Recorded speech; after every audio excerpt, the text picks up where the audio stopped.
Someone keeps following me from home to work, but only on the days I'm alone. The city has a rhythm, and for a while, mine fit neatly into it. I learned the choreography of it the way you learn the shape of your own hands. The sidewalk's little crack that catches a shoe, the coffee cart that rolls past the corner at 7:12, the office building's revolving door that squeaked faintly if you pushed it too fast. The commute was a string of familiar irritations and comforts. Coffee that tasted like burnt sugar, and a subway car that smelled like old towels. I liked being invisible in that particular way, a body in motion whose details were not worth remembering. For months, my commute changed only by small degrees. I left the apartment at the same time most mornings, a jacket half buttoned, headphones wrapped around my neck, and a bag slung over one shoulder. My office was a 10-minute walk from the nearest subway stop, a glass box on a corner that caught the late light and scattered it into the cubicles. I worked through lunch and rarely lingered. I preferred the tidy efficiency of habits that didn't ask questions. The first time I felt followed, it was a half notion more than a conviction. I exited my building on a rainy Thursday in November and pulled up my collar against a drizzle that smelled faintly of oil and leaves. The hood of my jacket made the world near as small as a tunnel. I walked fast because the rain made me impatient. Rushing is an old, useful habit. I kept my head down, keeping my gait steady the way you do when you want to seem certain of every step. At the corner, past the bodega with its orange-lit window, I heard a set of footsteps settle into the same rhythm as mine. Not beside me, behind me, a steady, patient echo. The sound didn't surprise me at first. The city holds all sorts of parallel lives. People cross the same streets at similar hours. But this set of steps had a deliberateness, measured, matching my stride, like a metronome attuned to me. I stopped at an awning to take out my umbrella, and the steps paused as though the person behind me had synchronized to my pause. They resumed when I did. I looked over my shoulder and saw only blurred reflections and the watery smear of neon. There was no one obvious. I kept walking because my options, in the small split seconds, felt thin. Confront now and risk something public and strange, or keep going and let the world fold itself back into ordinariness. I did not say anything to anyone that day. Once at my desk, the office hum swallowed smaller anxieties into its anonymity. But when I replayed that morning in my head, the way you replay a song you only kind of remember, the detail that occupied my unease was not the fact of footsteps at all, but the way they matched me. I test that match in private the way a musician checks a tuning. In my mind, they were not a mistake. That afternoon, I passed my little ritual of attention off as temporary paranoia. The pattern, if such a word is permissible, uncoiled slowly. For a week, the sound receded into the city's background, and I forgot it like a misplaced pen. Then on Sunday I was alone, flatmate out of town, friend canceled, and I walked to work later than usual, the city washed in the sort of unclear dusk that makes everything softer. My ears picked up more than usual, the vendor shutting for the night, a dog's distant call, a horn that seemed to come from the bowels of a different time. Again, footsteps, matched to my pace. This time I did not pause under an awning. I turned without making the motion look deliberate. On a corner where a restaurant had set out plastic crates, where a taxi idled with its meter blinking orange, I saw a man in a dark coat crossing the street a block away. He was not looking at me. He had a hood up, and his face was angled away. For a ridiculous second I tried to fit him into a demographic, runner, messenger, night shift worker, and failed. When I turned a second time, he was behind a phone booth. By the third turn, he was not there. I slowed because slowing makes the world easier to see. The footsteps slowed as well. It was a sensation I did not expect. Not threat and not comfort, but a weight that claimed a little corner of my attention and refused to give it back. That night I dreamt of walking down long halls with doors that opened quietly to let me pass. In the dream, there was always a shadow pressing at the threshold, patient, aligned with the beat of my heart. I woke with my pillow damp and the taste of metal in my mouth. At first the following was practical in shape. I checked my possessions for tampering. There were no missing things in my apartment. The lock had not been picked. The window had not been opened. I walked different routes home, kept to lit streets, rode the subway 2 stations farther, and walked back. On the days friends accompanied me, the rhythm broke. The footsteps stopped showing up. The presence that had matched my steps, if presence implied a person, retreated into whatever seam it had come from. It loosened when a second body was present. as if whatever followed cared about solitude above all. The fact that it came only when I was alone was not lost on me. It hardened the fear into a shape that made me think of old stories. Someone who moves through lock and key only when the house is empty. Someone whose appetite is particular. It also framed the following into a loneliness that felt both prying and intimate. The idea of a constant companion of the night is less monstrous than it is personal, and that made it worse. On the third week, I decided to test it. It was a low, cruel experiment. I would leave at the same time, intentionally alone, and I would alter my rhythm modestly. I left the apartment and walked slower, then quicker, then stopped under a lamppost and pretended to tie my shoe. Each time the steps matched me. When I went into a crosswalk and slowed to take out my phone, the steps slowed. When I boarded the subway, I felt the presence sit in the space that would have been my usual spot if it were following not me, but the trace I left. It did not enter the train with me, but when I stepped off at my station and walked the brief way to the office, the cadence resumed. On paper, this is a dull description, clinical and numb. It does not capture the small, sharpened peculiarity of the sensation, this sense of being noted by something that learned my tempo. There were times I tried to anthropomorphize the pattern, call it a man, a girl, a bored teen with a taste for shadows. The temptation is natural. Minds prefer faces to textures. But the more I looked, the less personhood fit. The steps were too precise, the presence too faithful. There were days when it took on other manners. One afternoon in late winter, the city felt brittle with cold, and the sky had a leaden complacency. I walked past the newsstand and glanced back. A shadow detached itself from the wall across the street and stepped into pace with me. I could not see a coat or a shoe, only the suggestion of an outline where a person might be. For a long block, the outline was a dark smear against brick, and then it folded into the gloom and was no longer visible. When I reached the office, my fingers were numb. I remember a particular detail that lodged in the day. The presence always stayed just out of reach of bus lamps, the way someone waits beyond the circle of light. Friends offered the usual explanations. Maybe someone's watching you because you've been talking about this, said Layla, my co-worker, fidgeting with the sleeve of her sweater as if to say, the world is made of small, messable parts. Maybe it's a stalker, said Tom, the more direct one, and the word arrived like a hammer to a pane of glass, loud, useful for breaking something open, but also very public and thus unnerving. Practical things followed. I changed my routes. I told my boss to let me come in earlier. I even tried a service for a while that tracks your walk with an app and records GPS points. The app registered my routes and nothing else. There were no new contacts added to my phone. No one pinged me with strange messages. Technology, it seemed, registered the map of my life, but not the texture layered above it. The following did not escalate into classic violence, at least not in ways I could trace outwardly. It remained a quality of being watched. But then the small, private things grew curious. Coins appeared tucked into places I would only notice if I was meticulous. A penny on the corner of my doormat, a dime under the bookshelf, a quarter balanced on the lip of the sink like a careful punctuation. They were always put somewhere I would find them only when alone, on a coat button, beneath the morning paper, at the hinge of a cabinet. It felt like a person leaving messages stripped of language and wrapped in objects, like a child leaving a trail of pebbles to mark a path. The coins had no year sometimes. Once, on the penny's face, there was a tiny thumbprint of salt. When I tried to catch the follower, the world offered me only the most modest of intimacies. I turned the corner with the speed of one who wants to find a person, and found only the seam of glass reflecting my face. Once, in desperation, I pretended to look behind me, and then, in the same motion, spun to confront whatever reality might be there. The hallway was empty. The light was a washed-out circle, and the coat rack was a punctuation. My chest hammered like a drum. Being alone and being followed is an anxious economy. It rewrites the currency of simple acts. I began to alter the smallest of rituals. I started locking 2 doors in the morning. I kept a bag with my lunch in it so that I could stop by a diner if I felt unsafe and pretend I'd been up late. I made phone calls to friends I knew wouldn't answer. The act of dialing was the same as telling someone, I am here, I am invisible, and still noticed. The one evening that broke something like the script I had grown used to, I left later on purpose. My flatmate, Mara, had an extra shift at the hospital and texted to say she'd be there past midnight. I told her to be careful and that I'd see her in the morning.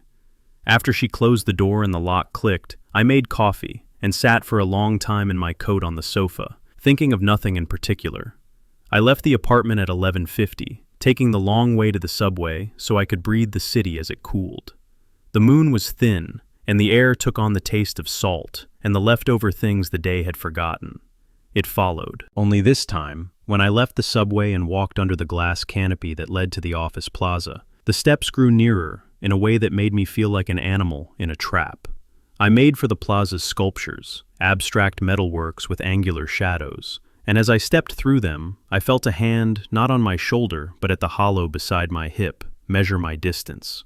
A breath might have been close enough to brush my cheek. I did not turn. I have a stubbornness in me that sometimes looks like pride, but mostly looks like fear's counterpoint. Don't look. Don't reward the thing with a face. At the bottom of the plaza, a maintenance door with a map of emergency exits had been left ajar. Someone had stuck a broom at its threshold. I ducked behind the broom, heart loud as a kettle, and watched from the thin crack of the metal. The world narrowed to that crack, and the sound of small, regular steps. For long seconds, nothing moved, and then a shadow passed the metal seam. It was tall, rank in shape, and for an instant an arm crossed the frame as if tugging at a sleeve. Its footfalls were silent.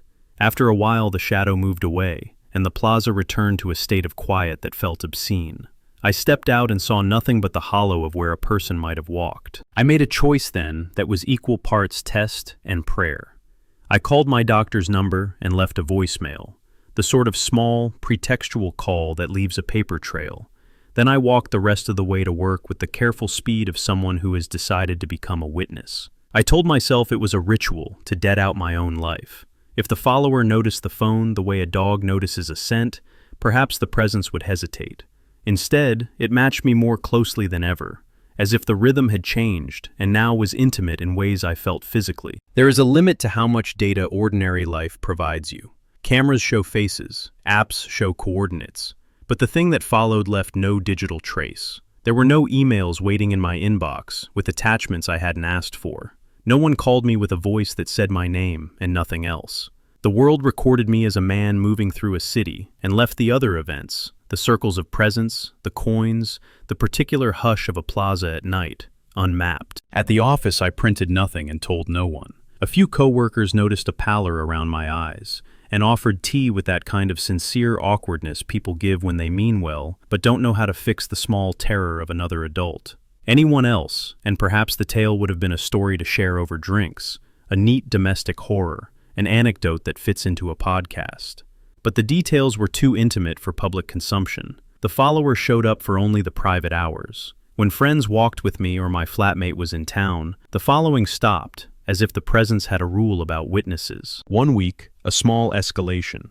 I found a message tucked under my front door. It was a scrap of paper folded 3 times over, the exact thickness of a coin. In a careful, blocky hand, the paper read only one sentence: alone. No punctuation, no name. There was a faint smear of something, salt, I thought, or rust, on its corner. I left it where it was, heart thudding with a new, crystalline terror. And then, after 2 days of pacing the apartment like a caged animal, I put the scrap in the pocket of my jacket and carried it with me. It had weight in a way the coins did not. It meant someone else was giving me instructions, or perhaps just stating an observation. The following's pattern remained stubbornly polite. It never touched me. It never called out from a window. It never left any gesture that could be publicly verified. But then, one winter morning with frost clinging to a bus stop's bench like adhesive, I reached my hand into my coat and found a new object, an old brass key on a fraying string. The key had no number, only a slight curve in its spine, as if it had been used often. It smelt faintly of metal and dust, and the air of basements. I could have, in a braver moment, put it aside in order to rid myself of its presence. Instead, I carried it in my palm like a confession. That day I walked with the key in my pocket, and the world seemed to stretch longer and more dangerous. The footsteps to the rhythm resumed, and when I paused to lift my phone, the footsteps paused. A figure moved past the corner shop, and I watched it slacken out of the frame. The following was not only persistent, it was coordinated. It seemed to understand that the small choices you make, stopping at a lamppost, changing a song, are the same choices it could anticipate and mirror. How do you live inside a small terror when there is no language for it? My days became a long rustle of possibilities. I started keeping a notebook of small events, dates, the time I left, whether I had been alone, what the weather was like, where the coin had been placed. Reading the notebook felt clinical, like trying to hold a fever in a jar so you can study it. Yet patterns remained frustratingly slippery. On Thursdays it seemed more active. On rainy days it matched my pace more reliably. But anomalies always appeared like someone erasing a margin.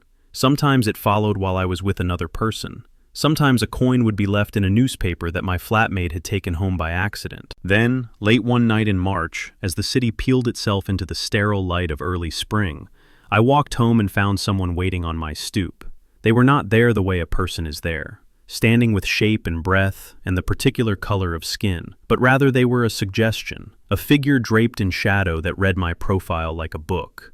They had a hood, and their hands were tucked in their sleeves, and something in the angle of their head told me they knew me by habits I hadn't told aloud.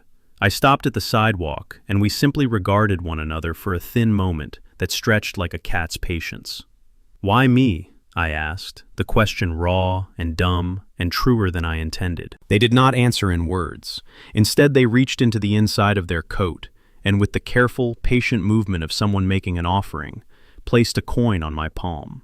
It was the same type of coin I had been finding for months. No year, dull in the way of things washed by rain. There was something deliberate in the motion. It did not feel threatening. It felt like an instruction. "Leave it," they said finally, in a voice that was my voice but older and folded. The voice was my voice.